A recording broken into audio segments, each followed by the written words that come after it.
Now it's time for the most awaited part of today's program. I respectfully invite Advocate Dr. N. Markandayan Sir, our Academic Director, to deliver the special address on the topic Human Rights Awareness. Before delivering my speech,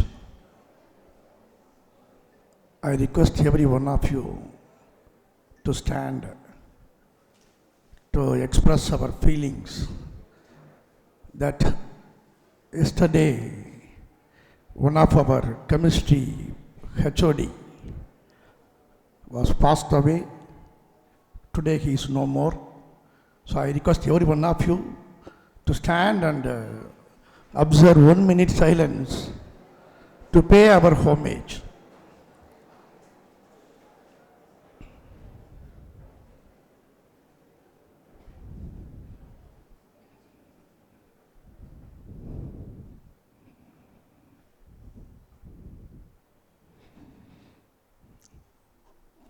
Thank you.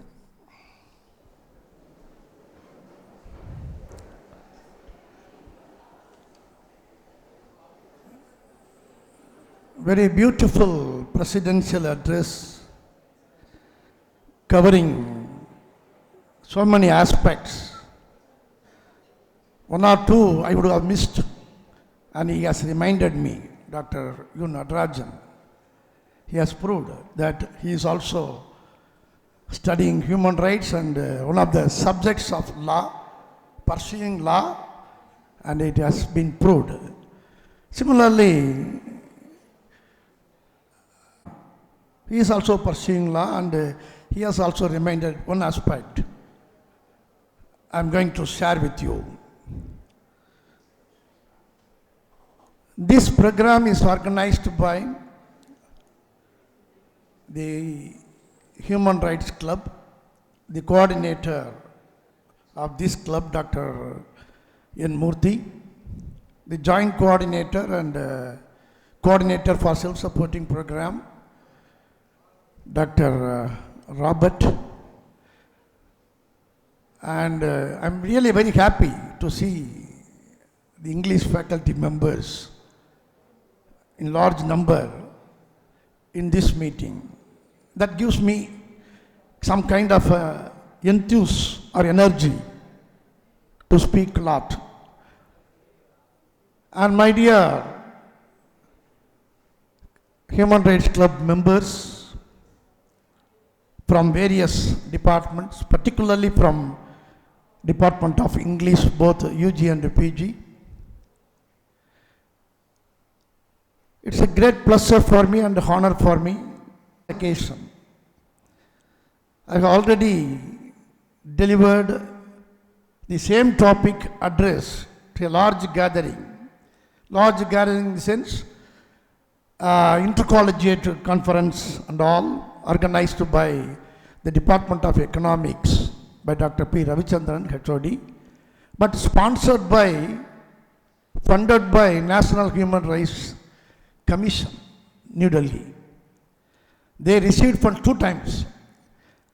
Both the times I spoke on the same topic, but at that time I was not an advocate. Because of my interest in the field, human rights field, I volunteered myself to talk on the particular topic funded by the National Human Rights Commission, New Delhi, organized by Department of Economics. So this is the 3rd occasion I am addressing in front of the Human Rights Club members. Dr. Madhivanan said yesterday the International Human Rights Day was celebrated throughout the world, global level. That was the message. I know that, but this program would have been organized yesterday itself. Though it is late, instead of never, it is better later than never. Better late than never. That is a saying. But immediately the next day, 10th December, is International Human Rights Day. It was observed in many organizations, many colleges, particularly today's newspaper says that it was organized in the Madurai Institute of Social Work, a college. They have taken oath about the human rights. Wherever there are violation of the human rights, what should be the action of the students? So that kind of resolution or oath they have taken in the college. It is appearing in the today's newspaper. And many organizations have celebrated. On the same newspaper, I have seen a message given by, a very, very adverse message given by the world popular leader, US President Trump. Trump has stated, it is also in the today's newspaper. Trump has stated that the people, those who are from Somalia, cannot be kept nearby. They don't have that quality. Cannot be seen them in front of the royal people. So he is expressing the untouchability, being a president of US, a world level leader, not only referring Somalia and also referring the black people, those who are still living in America after a civil rights war over and all are enjoying freedom. Even now, in his mind and in his heart, he has that aversion about the black people. Understand? You just to go through the newspaper today, and he has mentioned, அருவருப்பா இருக்கு கருப்பர்களை நான் பார்க்கும் பொழுது, குறிப்பா Somalia மக்களை நினைக்கும்போது அவங்க வந்து கப்பலை விரட்டி தாக்குறவங்க தான். அங்கிருந்து ஆப்பிரிக்காவிலிருந்து அமெரிக்காவில் குடியேறவங்கெல்லாம் எங்கள் முன்னாடி இருக்கிறதுக்கு அருகதை இல்லை. இது என்ன? What you mean by that? It is the untouchability. We have abolished that untouchability to a very large extent. Even now, some kind of untouchability in some places we can identify. But being a president of America, he cannot utter such words. That too on the Human Rights Day. That is the biggest, very worst thing I used to watch today morning. So I was upset after seeing that. Okay. Coming to this topic, let me appreciate and congratulate the club members as well as the office bearers for having given me a chance to enlighten our human rights members, at least, and from various departments. If you take that message, whatever I give you, after becoming an advocate, the 2 times that was a different matter, but this time the matter is different. I must be give every message very carefully. If I say anything wrong, and that cannot be acceptable. And both of them, the upcoming lawyers, have given a broad outline. Now I enter deep into that aspect. Human rights concept is actually shaping the nations, not only India. Human rights concept shaping the entire world, all the nations. The human rights actually protecting the individuals globally. Human rights protecting the citizens of world, global citizen. I'm not referring only India. The human rights actually protecting the individuals, protecting the world citizens. And human rights actually giving an importance to humanity, or rather to say, the humanity is dignified. Dignifying the humanity is lying only in protecting the human rights, right? In my car, old car, I was having a caption, no religion is greater than humanity. அது பழைய காரில் அதை போட்டு கீழே ஒரு வரி போட்டிருப்பேன் தமிழில், மனித நேயம் வளர்ப்போம் அப்படின்னு என்னுடைய பழைய காரில், அந்த XUV 500. No religion is greater than humanity. Some fundamentalist, I mean religious fundamentalist. I am not referring only Hindus. I am referring Muslims, I am referring Sikhs, I am referring Christians. Those who are all fundamentalists of the ideology, religion ideology, they would not accept. They would not accept that humanity is greater than religion. They would feel that religion is greater, then only whatever it may be. But I have a contradiction. I follow religion, that is in my home only, right? So whenever the religion comes into execution of the government authority, there creates a confusion. Mahatma Gandhi wanted that the religion and government should be always separated. But you know what is happening in India. We don't have any difference of opinion if Narendra Modi worships the God, worships Rama in his home. But when he comes out of the administration and worshipping the God in front of the people and spreading the message, what message he is spreading? Whether India is a secular country or not. Because secular is one of the very, very vital component of the Constitution of India. The individuals can speak, but the rulers, those who are administering the government, they should always think of safeguarding secularism.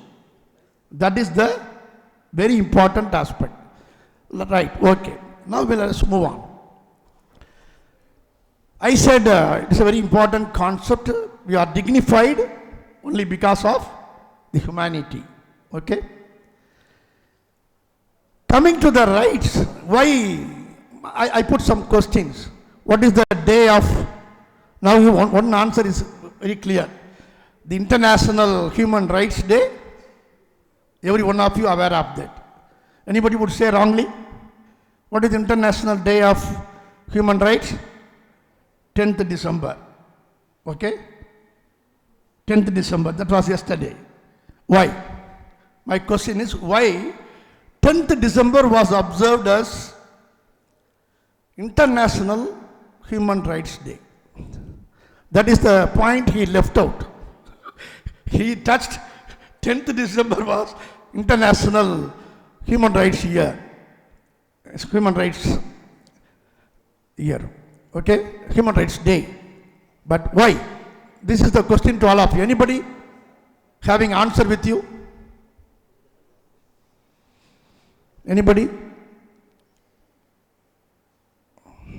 Okay. If you don't have an answer, I'll tell you. Somebody would have searched why. But now I'll tell you. In 1948, even before India is getting its freedom, in 1948, the United Nations Organization, UNO, you know, UNO-க்கும் நமக்கு ஒரு பெரிய link இருக்கு. என்ன link இருக்கு? அந்த UNO-ல இருக்கக்கூடிய ஸ்லோகனே நம்ம Tamil slogan தான். UNO ஆஃபீஸில் என்ன ஸ்லோகன்? யாதும் ஊரே யாவரும் கேளீர். இப்போ நேற்று வரல, எப்போ UNO ஆரம்பிக்கப்பட்டதோ தமிழருடைய பெருமை இங்கே பறைசாற்றப்பட்டுச்சு. அது என்னான்னு தெரியாமல் இருக்கலாம் மற்றவங்களுக்கு. ஆனால் அந்த சேம் லெட்டர்ஸில் யாதும் ஊரே யாவரும் கேளிங்கிற சேம் லெட்டர்ஸில் தான் யூஎன்ஓவோட emblem slogan. Understand? That UNO prepared one document. That document name was UDHR. UDHR. Anybody knowing the expansion? Thank you very much. The Universal Declaration of Human Rights. That declaration was made on 10th December 1948. What do you mean by universal? Global level, that declarations are applicable. The UNO had not prepared the document only for few countries. That declaration for almost all countries in the world, almost all citizens in the world. That is why it is called universal. Universal Declaration of the Human Rights. That declaration made on 10th December 1948. After several decades, our US President Trump is speaking like that, violating the human rights openly. This is a violation. What is our aim? Here the topic is awareness. I don't see that it is only to create an awareness. I want to know that you must have such kind of attitude. Mere awareness not enough. I don't think that Trump may not be knowing what are the human rights. He may be knowing what are the human rights declared by the UDHR. He is well aware of that. In spite of that, what is his attitude? His attitude is against the human rights, against the UDHR declaration, against the protection of the human rights. Therefore, he is uttering such words, forgetting about his position. Right? So that is very pathetic. Once again, I am telling, because he is a world leader. He should be a model. If he speaks anything, if anything happens adversely in the human rights, every Prime Minister and every President of India would correct themselves if they commit mistakes. But if a world leader is speaking like that, and everyone would start to violate the human rights. Right? Being a big leader, if touching a particular point, others would follow suit. That is the matter. So coming to the Universal Declaration of Human Rights, you know, there are 500 languages translated the UDHR throughout the world, including in Tamil, including English. So there are 500 languages have translated the declaration of the UDHR, right? Why they have translated? Because the UNO wanted to implement these human rights to the entire world. How it is possible? If the language is not known, in every country the language is different. Therefore, the efforts taken to translate the declaration into various languages. In that way, every country has created own constitution. India also created its own constitution. In which year? In which year India has created its own constitution?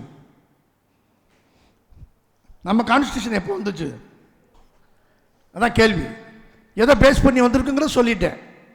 UDHR தான் அதுக்கு விதை போட்டது. 48 போட்டுச்சு. அதை பார்த்து எல்லா கண்ட்ரீஸும் அவங்கவுங்க அரசியலமைப்பு சட்டத்தை உருவாக்குனாங்க. எல்லாத்தையும் அப்படியே எடுத்துக்கணும்னு அவசியம் இல்லை, ஏன்னா அதை பேச எனக்கு நேரம் இருக்காது. There are 30 articles in the UDHR. 30 articles தான் தெரியுமா? அந்த ஆர்டிகிள்ஸ்னால் ஒரு செக்ஷன் மாதிரி வச்சுருங்க, ஒரு பிரிவு. There are 30 articles in the original UDHR. அந்த UNO டிக்ளரேஷனில் இருக்கக்கூடிய 30 ஆர்டிகிள்ஸ் இருக்குது. அந்த 30ல் எந்தெந்த கண்ட்ரிக்கு எது தேவையோ, எது சரியாக இருக்குமோ, அவங்கவுங்க சூழ்நிலைக்கு தகுந்த மாதிரி, அவங்கவுங்க கண்ட்ரிஸ்க்கு தகுந்த மாதிரி சில இதை அதிலிருந்து எடுத்து அவங்களுடைய கான்ஸ்டிடியூஷனில் வச்சுக்கிட்டாங்க. In that way the constitution of India was created by taking some of the articles of UDHR into its Constitution of India. அதுதான் நம்ம யூஎன் சார் வந்து டச் பண்ணார். சில ஆர்டிகிள்ஸ் அவர் டச் பண்ணார் இல்லையா, கான்ஸ்டியூஷன் ஆஃப் இந்தியா. அது எங்கேருந்து எடுத்தது, வாட் இஸ் த சோர்ஸ் அப்படின்னா, the source is UDHR is the source. ஏங்க நான் பவர் பாயிண்ட்ல வச்சுக்கலாம். Okay. So the source is UDHR. From that source we have derived so many items. So what is happening in the name of violation of the human rights? நான் உள்ள டீப்பாக போயிட்டேன்னாக்கா சில விஷயத்தை miss பண்ணிடுவேங்கிறதுனால I would like to touch upon the real stories. ஒரு real story வந்து அது சினிமாவாக வந்துருச்சு. That is Jai Bhim. அது நான் எல்லாரும் பார்த்துருப்பீங்க. யாராவது anybody here I have not seen that film Jai Bhim? Please raise your hand. அப்போ my job is easy. The story, real story. Another story very recently happened in Madapuram. Madapuram Kaliamman கோயிலில் ஒரு சம்பவம் நடந்தது. அது ஒரு திருப்புவனத்தில் கேஸ் புக் பண்ண விஷயம். Right. I am going to narrate the story by taking 2 or 3 minutes so that I can enter very easily. The first story really happened. எப்போ அதுக்கு மேலே ஒரு கொஸ்டின் உங்களுக்கு. இன்டர்நேஷ்னல் லெவலில் ஹியூமன் ரைட்ஸ் டே செலிப்ரேஷனுக்கு காரணம் தெரிஞ்சிருச்சு, தேதி தெரிஞ்சிருச்சு. நேஷனல் லெவலில் ஒரு ஹியூமன் ரைட்ஸ் டே இருக்கா? Indian human rights day or human rights day of India இருக்கு. நான் இருக்கான்னு உங்கள்கிட்ட கேட்டிருக்கேன், பதில் வந்து இருக்கு. சரி, what is the date of Indian human rights day? ஏன்னா ஹியூமன் ரைட்ஸ் கிளப் மெம்பர்ஸ், நீங்கள் மித்த விஷயம் தெரியுதோ தெரியலையோ, அட்லீஸ்ட் இதாவது நீங்கள் மெசேஜாக நீங்கள் எடுத்துக்கணும். What is the Indian human rights day or national human rights day of India? 10th April, அதான் இந்தியன் ஹியூமன் ரைட்ஸ் டே. ஏன் 10th April? வாய்? அடுத்த கொஸ்டின், வாய் 10th April? அதுக்கு காரணம் தெரியும். 10th December 1948 என்ன காரணம்னு தெரியும். வாய் 10th April? The 10th April is simply because of the reason that a new act was amended, new act was implemented in India, not immediately after creating the Constitution of India, by taking 43 years. அரசியலமைப்பு சட்டம் வந்தது எந்த வருஷம்னு கேட்டேன், 1950. Right, 1950 அரசியலமைப்பு சட்டம், 1947 freedom. 3 இயர்ஸ்க்கு அப்புறமா நம்மளுடைய அரசியலமைப்பு சட்டம் யூடிஹெச்ஆர்லேருந்து சில விஷயத்தை எடுத்து ஒரு கான்ஸ்டிடியூஷனை உருவாக்கிட்டோம். அந்த கான்ஸ்டிடியூஷன் படி தான் நடக்கணும்னு முடிவெடுத்துட்டோம். ஏன்னா அதில் பிரியாம்பிள், அதை ராகுல் காந்தி எங்கே போனாலும் அதை எடுத்துகிட்டு போகிறார், பாக்கெட்லேயே வச்சுக்கிட்டு. அந்த கான்ஸ்டிடியூஷன் ஆஃப் இந்தியாங்கிற புக்கை காட்டுறாரு எல்லா இடத்துலையும். அது என்ன சிரிப்புக்குரிய விஷயமா அதை காட்டுறது? அப்படி அவர் காட்டுறாருங்கிறது, அதை காட்டுறது என்னன்னா, நீங்கள் தயவு செய்து எல்லாரும் ஒரு பாக்கெட்டில் டைரி மாதிரி, டிக்ஷனரி மாதிரி வச்சுக்கோங்க. ஏன்னா அதன்படி தான் நம்ம தேசமானது நடந்துக்கிட்டு இருக்கு. Our country is governed only on the basis of the articles which are contained in the Constitution of India. Nobody is having right to violate. அதனால தான் அந்த ஆரம்பிக்கும் போதே இந்த பிரியாம்பிள் எப்படி ஆரம்பிக்கும்னா, we the people of India having sovereignly அப்படின்னு வந்து அப்படி ஆரம்பிக்கும். சொல்ல முடியும், அதை திங்க் பண்ணால் flow. I wish to go with the flow, therefore I cannot recollect. அதில் நிறைய விஷயங்கள் வரும். லிபர்ட்டியை பற்றி வரும், ஈக்குவாலிட்டியை பற்றி வரும், ஜஸ்டிஸை பற்றி வரும், சோஷலிஸ்ட்டை பற்றி வரும், செக்குலரத்தை பற்றி வரும், டெமோக்ரட்டிக்கை பற்றி வரும், ரிப்பப்ளிக்கை பற்றி வரும். இதெல்லாம் கடைப்பிடிக்கிறவன் தான் வி அப்படின்னு சொல்லிட்டு அதுக்காக உருவாக்கப்பட்டது தான் இந்த கான்ஸ்டிடியூஷன் சொல்லிட்டு இது என்ன செய்ய போகுது அப்படிங்கும் பொழுது இந்த தேசத்தை இன்டெகிரிட்டியாகவும் யூனிட்டியாகவும் கொண்டு வரப்போகுது, இண்டிவிஜுவலை டிக்னிஃபைடாக மாற்ற போகுது. இதுதான் அந்த அரசியலமைப்பு சட்டத்தில் பிரியாம்பிள் இருக்கிறது. வி த பீப்புள் ஆஃப் இந்தியான்னு ஆரம்பித்து ஜஸ்டிஸ்ன்னு சொன்னால் social justice, economical justice, political justice. லிபர்ட்டின்னு சொன்னால் லிபர்ட்டினா liberty of freedom, liberty of speech and expression, liberty of religion, liberty of faith, liberty of belief and liberty of worship or non-worship. That liberty is also there, liberty, right? Then equality of opportunities and equality of status, equality before law. இதெல்லாம் அந்த பிரியாம்பிளுக்குள்ளே வந்துடுது. எல்லாம் சேர்ந்து என்ன, to bring or to secure dignity to an individual or to citizen, and also to bring unity and integrity to our nation. நம்ம எல்லாம் சேர்ந்து எழுதுனதா அம்பேத்கர் கற்பனை பண்ணி இதுதான் அப்படின்னு எழுதியிருக்கார். அதுக்கு முன்னாடி இப்படிலாம் சட்டமே இல்லையா சார்? மக்கள்லாம் வாழலையா?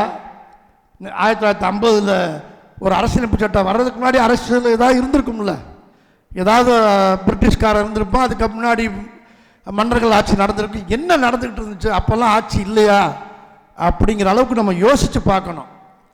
யோசித்து பார்த்தோம்னா தான் தெரியும் எந்த அளவுக்கு. I am not referring only Hindu religion, I am referring all religion. இது ஒரு குற்றச்சாட்டு தான். எல்லாமே ரிலிஜன் பீப்புள் தான் டிசைடிங் அத்தாரிட்டிஸாக இருந்திருக்காங்க. அது கிறிஸ்டியானிட்டியாக இருந்தால் பிஷப்பாக இருப்பார், அல்லது போப்பாண்டவராக இருப்பார், அல்லது யார் ஹையஸ்ட்டோ அவர் தான் டிசைட் பண்ணுவார். அவர் மனசுக்கு தோன்றது தான். ஒரு பூனையை கட்டி வச்சார்னா பக்கத்தில் அவர் பிரசங்கம் பண்ணிட்டு இருந்தாருன்னா அடுத்த போப்பாண்டவர், அதுக்கடுத்த போப்பாண்டவர், 4வது 5வது ஆள் வரும்போது எதுக்கு அந்த பூனை அந்த ஆள் கட்டி வச்சாருன்னு தெரியாது. அந்த ஆள் கட்டி வச்சது வளர்ப்பு ரொம்ப செல்ல பிராணி, அவரை விட்டு இருக்க முடியாது. ஸோ பக்கத்தில் கட்டி வச்சாங்களாம். நான் ஒரு ஸ்டோரி படிச்சிருக்கேன். ஒரு 4வது 5வது தலைமுறையில் வரக்கூடிய ஒரு போப்பாண்டவர் அவர் அதை கட்டினாராம். யாரோ கேட்டாங்களா, எதுக்கு இது நீங்கள் பிரசங்கம் பண்ணும்போது பக்கத்தில் அந்த கருப்பு பூனை? அவருக்கு தெரியல, ஏன்னு தெரியல. ஏன் இப்படி தான் பிளைண்டாக என்னத்தையாவது ஒருத்தர் சொல்லிட்டு போயிருந்தா அதை அப்படியே ஃபாலோ பண்ணுறது, அதுக்கு காரண காரியம் பார்க்கறது இல்லை. ரேஷனல் திங்கிங் இல்லாத காலம். அந்த இல்லாத காலத்தில் ரூலிங் இருந்தது. ரூலிங் பூராமே ரிலிஜியஸ் பீப்புள் கையில் இருந்தது. அது irrespective of all the religions. அப்போ என்ன பண்ணாங்க, நம்ம மெஜாரிட்டி இங்கே இந்தியாவில் ஹிந்துஸ். நமக்கு தெரிஞ்சது பேசுவோம். எனக்கு தெரியும். I have studied Muslim law, I have studied the law of Christianity and every thing. I know that. But I don't want to go in to that aspect. They're all minorities. Coming to majority law, இந்த before constitution of India என்ன இருந்துச்சு நம்மளை ஆட்சி பண்ணுறதுக்கு? மனு. Very good. மனு ஸ்ருதி. மனு தான் நம்மளை ஆட்சி பண்ணுச்சு. அது சொல்கிறது என்னவோ அதுதான் சட்டம். மனு தான் நிறையா விஷயங்களை சொல்லுச்சு. இந்த ஹியூமன் ரைட்ஸை பற்றி இப்போ பேசுகிறோம் இல்லையா, அது மனுஷன் எப்படி வந்தாங்கிறத அது பலவிதமாக சொல்லுது மனு.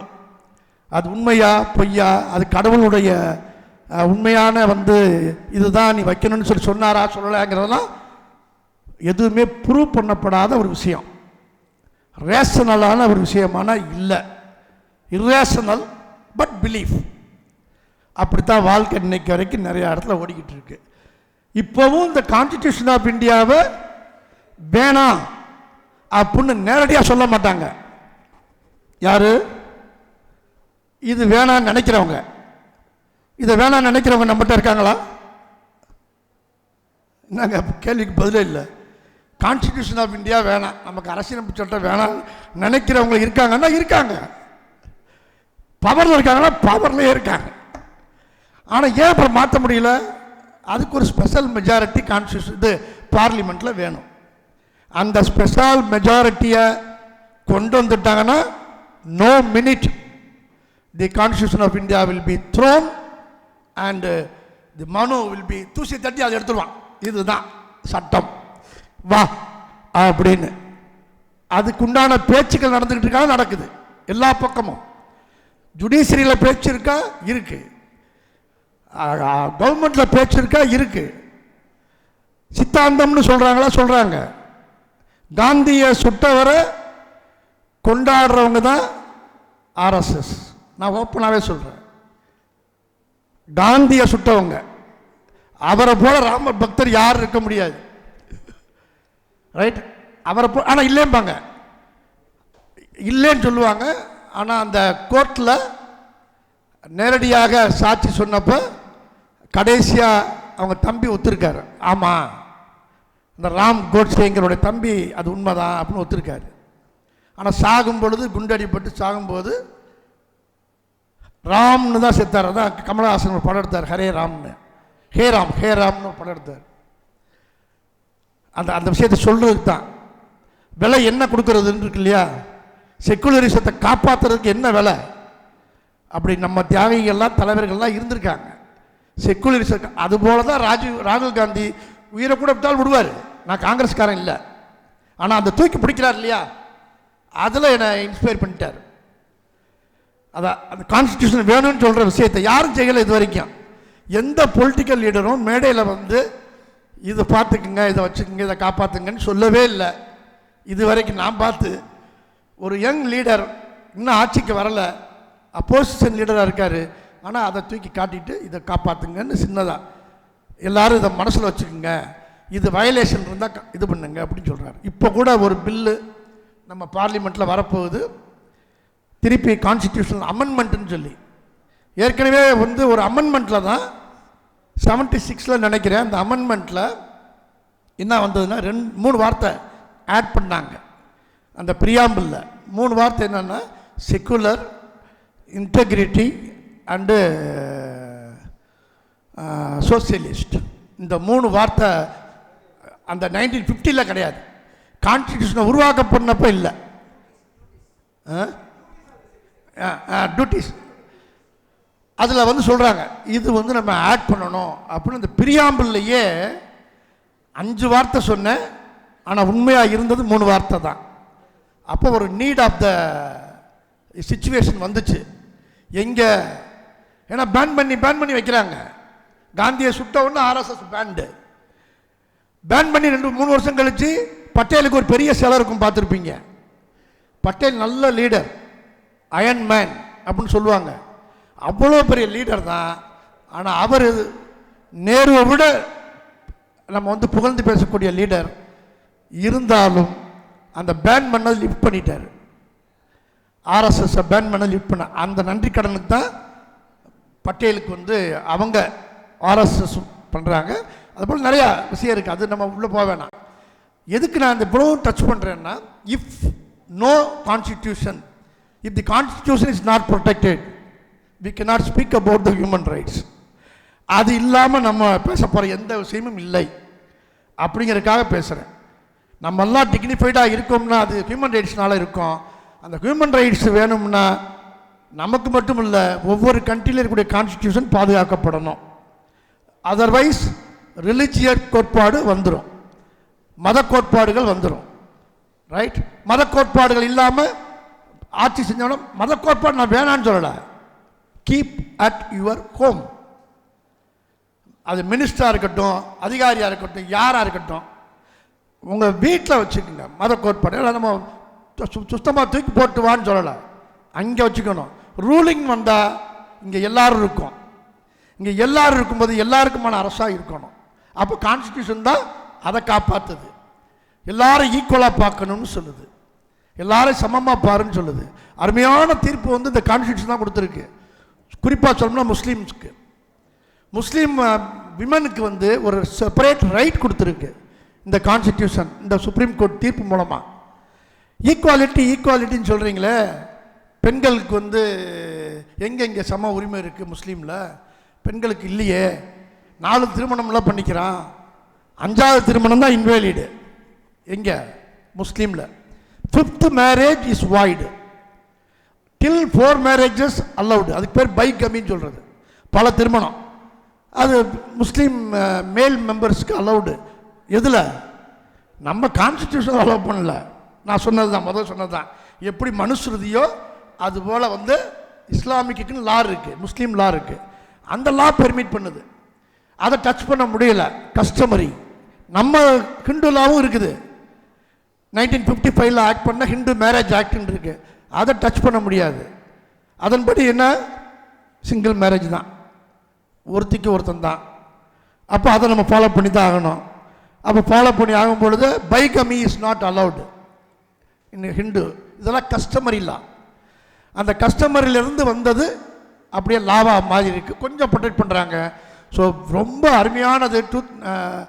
ஐ திங்க் 2019 வெரி ரீசெண்டாக ஒரு 6 வருஷத்துக்கு முன்னாடி வந்த ஜட்ஜ்மெண்ட்டு, அருமையான case. Saira Bano versus union of India. Saira Bano versus union of இந்தியாவில் தான் இந்த ட்ரிபிள் தலாக்குங்கிறத வந்து ஒரே நேரத்தில் அட்டர் பண்ணிவிட்டு டைவர்ஸ் பண்ணலாம் அப்படின்னு மேல் மெம்பருக்கு இருந்த உரிமையை சும்மா குவாஸ் பண்ணலை. அது கிரிமினல் அஃபென்ஸ்ன்ட்டான். கிரிமினல் அஃபென்ஸ்னா சிஆர்பிசி மூலமாக அவங்கள தூக்கி உள்ளே போடலான்னு அர்த்தம். அதை எதிர்த்து என்னென்னமோலாம் நடந்துச்சு. ஆனால் சுப்ரீம் கோர்ட் அந்த வெர்டிக்ட் ப்ரிவைல் ஆயிருச்சு. இது ஒரு வகையில் அந்த முஸ்லீம் லாவில் இருந்த விஷயத்தை கான்ஸ்டிடியூஷன் பாதுகாத்திருக்கு, இனியும் பாதுகாக்கும். இதே போல் சபரிமலைக்கு போகலாம், பெண்களும் போகலாம் அப்படின்னு அதே சுப்ரீம் கோர்ட் ஒரு ஜட்ஜ்மெண்ட் கொடுத்துருக்கு. இதே காலகட்டத்தில் தான். இது 2019ன்னா இது 2020-22 நினைக்கிறேன், 22 இருக்கும்னு நினைக்கிறேன்.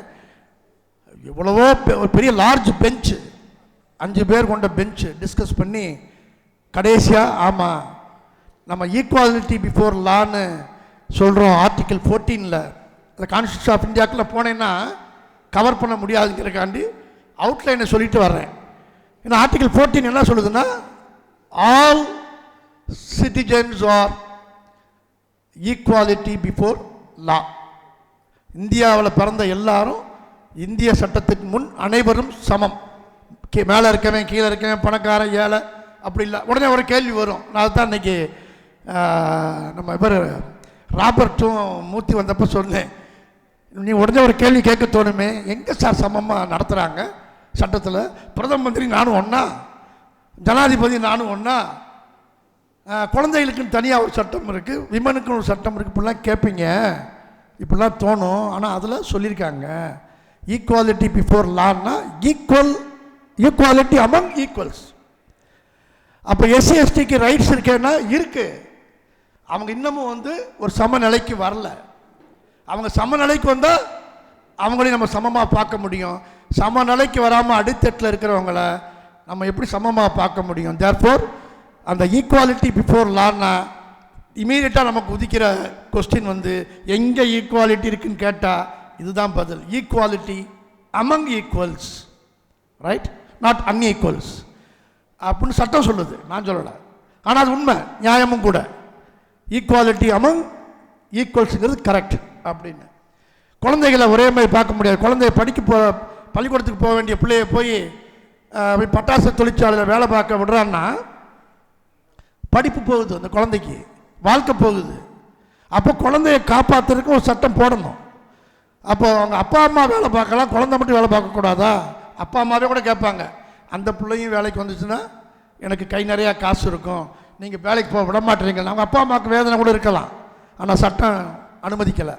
அப்போ குழந்தைய ஒரு மாதிரி பார்க்குது, ஃபாதர் மதரை ஒரு மாதிரி பார்க்குது. அப்போ இங்கே ஈக்குவாலிட்டி இல்லை, ஏன்னா அவங்க அதை படிக்கணும் அப்படிங்கிறனால. அதே போல தான் விமன் ரைட்ஸ்ன்னு சொல்லி 1952 ஒரு சட்டம் அது வரைக்கும் இருந்தது. நான் ஏதாவது பேசுகிறத கூட ஃப்ராங்காக தான் பேசிக்கிட்டு இருக்கேன், யாரையும் ஊன் பண்ணணுங்கிற நினைப்பு எனக்கு கிடையாது. ஆனால் பேசக்கூடிய விஷயம் தெளிவாக போய் சேரணுங்கிறதுக்காக. திட்டம் இருந்தால் வெளியே போய் திட்டிக்கூட போயிட்டு எனக்கு ஒன்றும் அதை பற்றி அவசியம் இல்லை. 1952 வரைக்கும் ஒரு ஆக்ட் இருந்தது. என்ன ஆக்ட்னா, கிரிமினல் ட்ரைபல் ஆக்ட் அப்படின்னு ஒரு ஆக்ட் இருந்தது. அந்த ஆக்டை 1952 தான் ஃப்ரீ இந்தியா தான் அபாலிஷ் பண்ணுச்சு. அந்த ஆக்ட் என்னன்னா, ஒரு கேஸ்ட்டை மட்டும் வித்தியாசமாக பார்த்துருக்கு.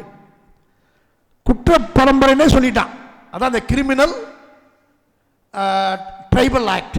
இப்போ கூட அந்த ஸ்கூலில் இன்னமும் இருக்குது. பள்ளிக்கூடத்துக்கு சேர்க்க மாட்டாங்க, எங்கேயும் வச்சுக்க மாட்டாங்க. அது ஒரு குறிப்பிட்ட கேஸ் தான், ரிலிஜனுக்குள்ளே போகல, ஜாதிக்குள்ளே போகிறேன். ஒரு குறிப்பிட்ட ஜாதியினரை இவங்க வந்து இவங்களா, இவன் திருடுவான், இவன் கொள்ளையடிப்பான், இவன் கத்தியை தூக்குவான், வெட்டுவான், குத்துவான், எதை பற்றியும் கண்டுக்க மாட்டான். சமூகத்தில் வந்து ஒரு குற்ற பரம்பரை அப்படின்னு உங்களுக்கு தெரிஞ்சிருக்காது. ஏன்னா நான் பிறந்தது 56. இந்த சட்டத்தை இருந்திருக்கு. இந்த சட்டத்தை முத்துராமலிங்க தேவரெல்லாம் பாடுபட்டு அதை வந்து அந்த சட்டத்தை வாபஸ் வாங்க வச்சுருக்காங்க. அது இருக்கக்கூடாது அப்படின்னு ஒரு பரம்பரை இருக்க முடியாது. பிறக்கும்போது எப்படி ஒரு குற்றவாளியாக குழந்தை பிறக்கும்? அது எந்த சமூகத்தில் பிறக்கட்டுமே. அது உயர்ந்த ஜாதியில் பிறந்தாலும் திருடனாக இருந்தால் அந்த திருடனாக இருந்தால் அவன் வளர்க்குறதுல வந்திருக்குமே ஒழிய, அவனுடைய என்விரான்மெண்ட்டில் வந்திருக்குமே ஒழிய, அந்த தாய் தந்தையர்னாலன்னு இருக்குன்னு சொல்லவே முடியாது. அப்படி சொல்கிறதே அநாகரிகம். அப்படி இருந்திருக்கு ஒரு காலம். இங்கே இருக்கவங்களுக்கு நிச்சயமாக எல்லாருக்குமே தெரிஞ்சிருக்காது. அப்படி ஒரு சட்டம் இருந்ததை அதை வந்து காலி பண்ணி தான் அந்த கல்லர் சீரமைப்பு பள்ளியெலாம் வந்துச்சு. பள்ளிக்கூடத்துக்கே போக முடியாது, சேர்க்க மாட்டாங்க. அவன் நீ குற்றப்பரம்பரையாக இருந்துட்டு போடான்னு விட்டுருந்தாங்க. ஆனால் அதை ஒழிச்சது இதே அரசியலமைப்பு சட்டத்து மூலமாக தான். இந்த ஒரு ஒன் ஆஃப் த ஃபண்டமெண்டல் ரைட்டில் ஒன்று இருக்கும். ரொம்ப அடித்தட்டத்தில் வாழக்கூடிய கேஸ்ட், தலித்துகள்னு சொல்லுவோம், அல்லது எஸ்சி எஸ்டின்னு சொல்லுவோம். இவங்களை வந்து பார்த்தா தீட்டு, பேசினா தீட்டு, அவங்களோட உட்கார்ந்தா தீட்டு. இப்போ சொல்கிறார்ல, இவ்வளோ வருஷம் கழிச்சு மறக்க முடியல. அன்றைக்கி நியூஸை படிச்சுட்டு யார் யூஎஸ் பிரசிடென்ட் பேசுகிறார் பார்த்தீங்களா, அருவருப்பாக இருக்குன்னு. கற்பர்களை பார்த்தா அருவருப்பாக இருக்குன்னு சொல்கிற மாதிரி இங்கே இருந்திருக்கு. அந்த அன்டச்சபிலிட்டியை போக்குறது தான் மகாத்மா காந்தி வந்து பாத யாத்திரை போனார். ஆனால் இப்போ குறைஞ்சிருக்கான்னா டெஃபினட்டாக சொல்லுவேன் நான். டிராஸ்டிக்காக அன்டச்சபிலிட்டி இப்போ நம்ம பார்க்க முடியாது. காரணம் என்ன? இந்த ரிசர்வேஷன் வந்து அந்த சமூகத்துக்கு கொஞ்சம் கொஞ்சமாக கொடுத்து கொடுத்து கொடுத்து அந்த தட்டு மக்கள் வந்து இங்கே வந்துடுறாங்க. கொஞ்சம் கொஞ்சமாக மேலே வர வர ஆட்டோமேட்டிக்காக சமமான ஒரு நிலைமை வருது. அதனால சொன்னேன், ஈக்குவாலிட்டி பிஃபோர் லாங்கும்போது ஈக்குவாலிட்டி அமங் ஈக்குவல்ஸாக இருக்கணும். அப்போ சட்டம் சொல்கிறது சரி. அவங்களெல்லாம் நம்ம போல் சமத்துக்கு வந்துட்டாக்க இந்த வேற்றுமை இருக்காது, அன்டச்சபிலிட்டிங்கிற பாயிண்ட் வராது. இப்போ எல்லா கடையிலையும் நம்ம போய் டீ சாப்பிட்றோம், எல்லோரும் டீ சாப்பிட்றாங்க, ஹோட்டலில் உட்காடுறோம். இதெல்லாம் ஒரு காலத்தில் இல்லை. அது இல்லைங்கிற விஷயத்த நம்ம மாணவர்களை தெரிஞ்சுக்கணும். அதை போக்குறதுக்கு வெகு காலம் ஆகியிருக்கு. ஓரளவு வெற்றி இந்திய தேசம் கண்டிருக்கு பல விஷயங்களில். அப்போது பல விஷயங்களை வெற்றி கண்ட விஷயத்தை தூக்கி உடப்பில் போட்டுட்டு திருப்பியும் முதர்ந்து ஆரம்பிக்கணும் அப்படின்னு சொல்கிற விஷயத்தில் அரசாங்கம் முன்னுக்கு வந்துக்கிட்டு இருக்கு. அதைத்தான் நம்ம பார்க்கணும். எவ்வளோ டேஞ்சரஸான ஒரு விஷயத்தை கையில் எடுத்திருக்காங்க. அவங்களும் எனக்கு ஒன்றும் இல்லை, எனக்கு வந்து பர்சனலாக எந்த பொலிட்டிக்கல் பார்ட்டி மேலே இல்லை. கான்ஸ்டிடியூஷன் படி நடந்தால் நான் எந்த பொலிட்டிக்கல் பார்ட்டியும் மதிக்கிறதுக்கு ரெடியாக இருக்கேன். கான்ஸ்டிடியூஷனை தூக்கி எறியாமல் மதிக்கக்கூடிய எல்லா ரிலிஜனையும் நான் மதிக்க ரெடியாக இருக்கேன். ஆனால் எந்த ரிலிஜனோ எந்த பொலிட்டிக்கல் பார்ட்டியோ constitution no need, only we need our own religious, என்ன சொல்கிறது, அந்த ரிலிஜியஸுக்கு டாக்குமெண்ட் இருக்கும் இல்லையா, இதைத்தான் நாங்கள் ஃபாலோ பண்ணுவோன்னு சொன்னால் அது இந்தியாவுக்கு உகந்தது அல்ல. இஸ்லாமிக் கண்ட்ரிக்கு Islamic okay, Christian country European கண்ட்ரிஸில் அவங்களே சம்மந்தப்படுறதில்ல. நிறையா யூரோப்பியன் கண்ட்ரிஸ் வந்து மாறிடுச்சு. கிறிஸ்மஸ் செலிப்ரேஷன்லாம் நான் பார்த்துருக்கேன் இங்கே யூரோப்பியன் கண்ட்ரீஸில். எதுவுமே ஒரு வித்தியாசமாகவே இருக்காது. அங்கே வந்து they well aware of mixing the religion with the government. கவர்மெண்ட்டும் ரிலிஜனும் ஒன்றா மெர்ஜ் ஆகவே இல்லை. அது தனி இது தனி, அது வாட்டுக்கு போகும் இது போகும். அப்படி இருக்கணுங்கிறது தான் நம்ம உடைய வேண்டுகோள். Okay, now come to story. இந்த ஒரு ரியல் ஸ்டோரி சொன்னேன் இல்லையா, ஜெய் பீம். அது என்ன ஜெய் பீம் ஸ்டோரி? என்ன, யார் கேரக்டர்? மணிகண்டன் ஒருத்தர் ரஜினி மாதிரி பேசுவார். அவர் நல்லா பேசுவார், ரஜினி போல் அப்படியே டிட்டோவாக பேசுவார். அவர் பேர் வந்து அந்த படத்தில் ராஜ்கண்ணு தானே, ராஜ்கண்ணு அப்படின்னு ஒருத்தர் வாழ்ந்திருக்காரு. இல்லை இன்னும் அந்த ஆக்ட் சொல்லலை. ஏன் இந்தியாவில் என்னைக்கு கொண்டாடுறோம்னு, அதுவும் இந்த ஜெய்பீமுக்கு ஒரு தொடர்பு இருக்குது. தொடர்புனா நேரடி தொடர்பு இல்லை. அதே வருஷத்தில் தான் இந்த human rights national human rights commission was established. எப்படி வந்து UDHR எஸ்டாப்ளிஷ் பண்ணாங்களோ அதே போல் இந்தியாவில் national human rights commission was established in the year 1993. Constitution வந்தது 1950. 43 வருஷம் கழித்து அதை காப்பாற்றுறதுக்கு, இதை ஹியூமன் ரைட்ஸை காப்பாற்றுறதுக்கு UDHR சொன்ன விஷயத்தெல்லாம் கான்ஸ்டியூஷனுக்குள்ளே கொண்டாச்சு. ஆனால் கான்ஸ்டியூஷனுக்குள்ளே தான் இருக்குது. எங்கேயாவது வயலேஷன் நடந்தால் கேட்குறதுக்கு ஆளே இல்லை. வயலேஷன் நடந்துச்சு. பெண்களுக்கெல்லாம் படிப்பு உரிமை இருந்துச்சா? ஒரு காலத்தில் இல்லை. அப்புறம் வந்துச்சு. நிறையா எங்கே வந்துச்சு? தமிழ்நாட்டில் வந்துச்சு, சவுத்தில் வந்துச்சு. அதுக்கு காரணம் யார்? யாரோ ஒரு பொலிட்டிக்கல் லீடர் இருப்பார்.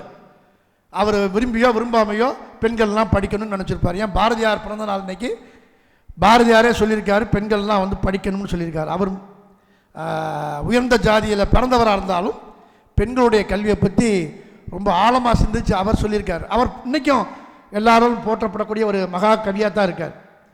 பெரியார் அப்படி தான் பார்க்குறோம். ஒரு பெண் கல்வி கற்றால் வந்து சமூகமே கல்வி கற்றதுக்கு அர்த்தம். ஆனால் ஒரு ஆண் கல்வி கற்றால் அது அவனுக்கு மட்டுமே பயன்படும், அந்த குடும்பத்துக்கு மட்டும் பயன்படும், ஆனால் சமூகத்துக்கு பயன்படாதுன்னு சொன்னார். எத்தனை வருஷத்துக்கு முன்னாடி விஷயத்தை நான் சொல்லிக்கிட்டு இருக்கேன். அந்த பெண் கல்வியை பற்றி எவ்வளவு எளிமையாக சொல்லணும்னு சொல்லி. இன்னொன்று சொல்லியிருக்காரு, உன் புத்திக்கு சரி பட்டா மட்டும் நீ எடுத்துக்க, நான் சொல்கிறேங்கிறக்கா நீ கேட்காத. இப்போ அதே தான் நானும் சொல்ல போகிறேன். நான் இவ்வளோ பேசுகிறேன், நான் சொல்கிறது போகிற நீ வந்து அப்படியே எடுத்துக்கணும் அவசியம் இல்லை. உனக்கு நீ யோசிச்சு பாரு, நீ நிறையா புஸ்தகங்களை படி. என்ன இருந்தாலும் இப்படி பேசிட்டு போனானே, அப்படி என்ன அரசியலமைப்பு இடத்துல என்ன இருக்குது, அது தேவையா அப்படிங்கிற நீங்களும் அலசி பார்த்துட்டு உன் மனசுக்கு சரின்னு பட்டா எடுத்துக்கோ அப்படின்னு பெரியார் சொன்னார். நான் சொன்னேங்கிறக்கா நீ செய்யாத. அவர் கடவுள் மறுப்பு கொள்கை இருந்தாலும் அதை வலியுறுத்தி சொன்னாலும் நீ யார் யோசிச்சுக்கடா, நீயா ஒரு முடிவெடு, இது நல்லதுன்னு படுதோ உன் மனசுக்கு அதன்படி நட, நான் சொல்கிறேங்கக்கா செய்ய வேணாங்கிற அளவுக்கு சொன்ன லீடர்ஸ்லாம் இருக்காங்க. ஸோ பெண் கல்வி மறுக்கப்பட்டது. ஓட்டுரிமை இருந்ததா பெண்ணுக்கு? பெண்ணுக்கு ஓட்டுரிமை கிடையாது, ஆணுக்கு மட்டும்தான். குடும்பத் தலைவர் ஆணுக்கு மட்டும்தான் ஓட்டுரிமை. ஆண்களுக்குமே ஒரு கொடுமையான காலம்லாம் இருந்திருக்கு.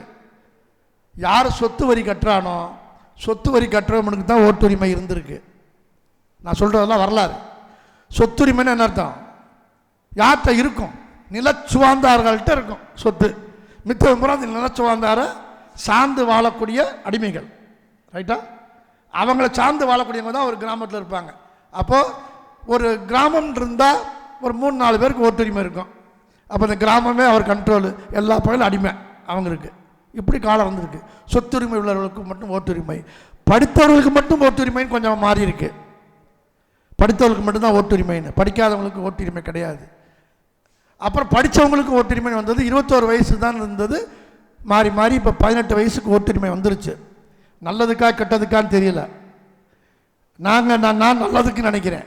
இளைஞர் வந்து 18 வயசு வந்துட்டால் முதிர்ச்சி அடைஞ்சிருப்பான், நல்ல ஒரு ஏஜ், அது நல்ல ஒரு சிந்தனை ஓட்டம் இருக்கும். நான்லாம் எனக்கு 18 இயர்ஸ்லேயே, ஏன் 18 இயர்ஸ் 16-17 இயர்ஸ்லேயே வந்து ஹிந்தி எஜுகேஷனில் நான் கலந்துருக்கேன். அதை வந்து ஒரு உரிமையாக எடுத்துகிட்டு கலந்துருக்கேன். அந்த போராட்டம் வேணும்னு நினச்சிருந்துருக்கேன். இன்றைக்கி நினச்சி பார்க்குறேன் நான். அப்போது அந்த அளவுக்கு சிந்தனை ஓட்டத்தோட எது what is good and what is not குட்ங்கிறத சூஸ் பண்ணுற ஐடியா இருந்தால் ரைட்டு. 18 இயர்ஸ் ஓகே தான். இப்படி ஓட்டுரிமை இல்லாதவங்க இப்படி வந்திருக்காங்க, ரைட்? இப்போது coming to the real story, 1993 national human rights commission வருது. அது தானா, அதுக்கு அவர் பேர் என்ன, ஹீரோ ஜெய்பீம் ஹீரோ, அதுக்கு சம்மந்தம் கிடையாது. அவர் செத்து போயிடுறார் ஜெயிலில். என்ன அந்த கேஸ்? அது தெப்ட் கேஸு. அந்த செங்கேணி, அந்த ஹீரோயின் பேர் செங்கேணி. அது நடித்தவங்களெல்லாம் விட்டுருங்க. அந்த செங்கேணிங்கிற கேரக்டர் ஒரிஜினல் கேரக்டர்னா ஒரிஜினல் கேரக்டர். ட்ரைபல் ஏரியாவில் வாழ்ந்த ஒரு குடும்பம். அவர் வந்து ஒரே இது ப்ரெக்னெண்ட்டாக இருக்கா அந்த பொண்ணு செங்கேணி. ப்ரெக்னெண்ட்டாக இருக்கும் பொழுது சம்மந்தம் இல்லாமல் ஒரு கிராமத்தில் ஒரு பெரிய இந்த மாதிரி நிலச்சுவாந்தார் வந்து ஏதோ ஒரு திருட்டு கேஸை மாற்றி விட்டு செஞ்சவனை விட்டு செய்யாதவனை பிடிச்சி இவன் தான் சொல்லி சொன்ன உடனே 93ஆவது வருஷத்தில் உள்ள தூக்கி போட்டாங்க. உள்ள தூக்கி போட்டு செய்யாத குற்றத்தை ஒத்துக்க வைக்க சொல்லி கஸ்டடியில் டார்ச்சர், அதாவது பேர் கஸ்டடி டார்ச்சர். போலீஸ் கஸ்டடியில் எடுத்த பிறகு அவனுக்கு என்ன தேவை? அவன் செய்யாதவன் செய்யலைன்னு தான் சொல்லுவான். செய்யாதவனை செய்யலைன்னு சொன்னவனை போட்டு அடின்னு அடித்து எப்படியாவது ஒத்துக்க வச்சு அதை ப்ரொடியூஸ் பண்ணியாச்சுன்னா போலீஸுக்கு வேலை முடிஞ்சிச்சு. இப்படிலாம் இருந்திருக்கு. போலீஸ் வந்து அதை ஒத்துக்க வைக்கணுங்கிறதுக்காக பிடிக்கும் அவர் கடைசி வரைக்கும் செய்யலைன்னு சொன்னதில்லை. 400 இடத்துல, 400 இடம், பல இடங்களில் இன்ஜுரிஸு ஒய்ஃபு போய் பார்க்க போனால் பார்க்குறதுக்கு அனுமதி இல்லை, ஒய்ஃபு முன்னாடியே சித்திரவதை, இவ்வளவு நடந்து ஜெயிலே செத்தவனை கொண்டு போய் புதைச்சிட்றாங்க. இந்த பொண்ணு செங்கேணி வந்து லாயரை மீட் பண்ணி நியாயம் கேட்கணும்னு நினைக்கிது. ஏன்னா மனைவிக்கு தெரியுது நிச்சயமாக தன் கணவன் வந்து இந்த திருட செஞ்சுருக்க மாட்டான். வேறு யாரும் சொல்கிறதுக்கு ஒரு நாதி இல்லை, அவர் நல்லவர், அவர் செஞ்சுருக்க மாட்டார்னு. அந்த போலீஸ் கேரக்டர் நம்ம எனக்கு கண்ணுக்குள்ளேயே நிற்கிது. அந்த போலீஸ் கேரக்டர் ஒருத்தர் மீச வச்சுட்டு ஒருத்தர் இருப்பார், வளர்த்தியா, பேர் தெரியல, நல்லா தெரியுது. சூர்யாவை நமக்கு நல்லா தெரியும். அவர் வந்து அட்வொகேட்டாக வர்றார் அந்த படத்தில். சந்துருவோட ரோலை எடுத்துக்கிறாரு. சந்துருங்கிறவர் தான் அந்த ஹைகோர்ட்டு, மெட்ராஸ் ஹைகோர்ட் ஜட்ஜாக இருந்தவர் சந்துரு. அவருடைய கேரக்டர் தான் சூர்யா ஆக்ட் பண்ணுறாரு.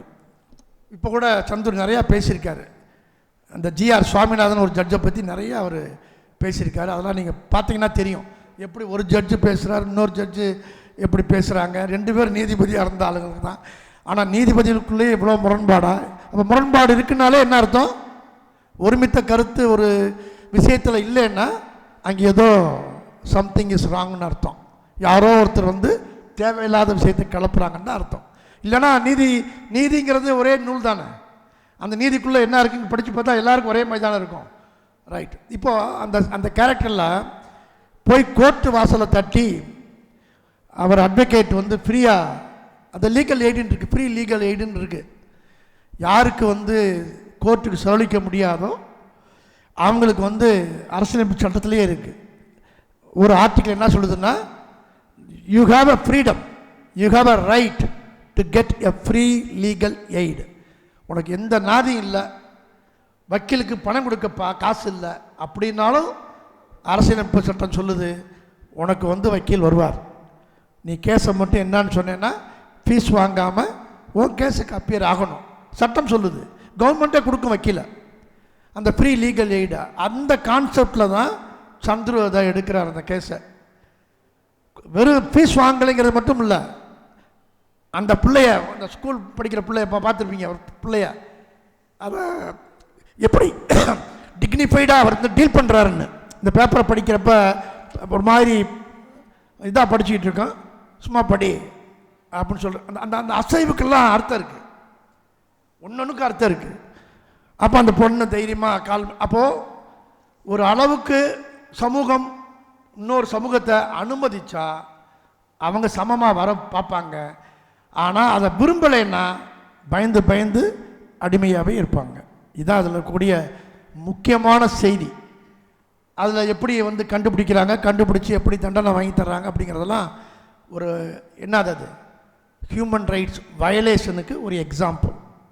அப்போ அந்த ஹியூமன் ரைட்ஸ் கமிஷன் என்ன செய்யணும்? சும்மா உட்காந்து ஆஃபீஸர் வந்து மீட்டிங்கை போட்டு போய்கிட்டே இருக்கிறதுக்காக ஹியூமன் ரைட்ஸ் கமிஷனே 93 தான் வருது. ஆனால் அந்த ரைட்ஸ்லாம் எப்போயோ கொடுத்தாச்சு. அந்த 93 வந்து அந்த கமிஷன் வந்து இனிமேல் என்ன செய்யணும், அதனுடைய வேலை என்ன? 3 வேலை தான் ஹியூமன் ரைட்ஸ் கமிஷனுடைய வேலை. ஒன்று வந்து to protect the human rights, number 1. Number 2 to promote the human rights. நான் அந்த வேலையை இப்போ பண்ணிக்கிட்டு இருக்கேன். என்ன பண்ணிக்கிட்டு இருக்கேன்? ஹியூமன் ரைட்ஸை பற்றி நான் ப்ரொமோட் பண்ணிக்கிட்டு இருக்கேன் உங்கள்கிட்ட. To promote the human rights. இதை யார் செய்யணும்? ஹியூமன் ரைட்ஸ் கமிஷன் செய்யணும். அதுக்கு தான் நம்ம காலேஜில் எக்கனாமிக்ஸ் டிபார்ட்மெண்ட் நடத்தினப்போ அந்த ஹியூமன் ரைட்ஸ் கமிஷன் வந்து ஃபண்டு கொடுத்தான். நீ காலேஜில் இருக்கக்கூடிய இளைஞர்களுக்கு பூரா இந்த விஷயத்தை ப்ரொமோட் பண்ணுறா, அவன் ஃபண்டை வாங்கி தான் நடத்துனாங்க. இது ஃபண்ட் இல்லாத ஒரு ப்ரோக்ராம். ஆனால் ஃபண்ட் இல்லையாங்கிற விஷயம் இல்லை, கருத்துக்கள் வந்து கரெக்டாக போய் சேருதாங்கிறத விஷயம். அதனால் திருப்பி கூட நான் எத்தனை முறைனாலும் மூர்த்திக்கு நான் தேங்க்ஸ் சொல்லலாம்.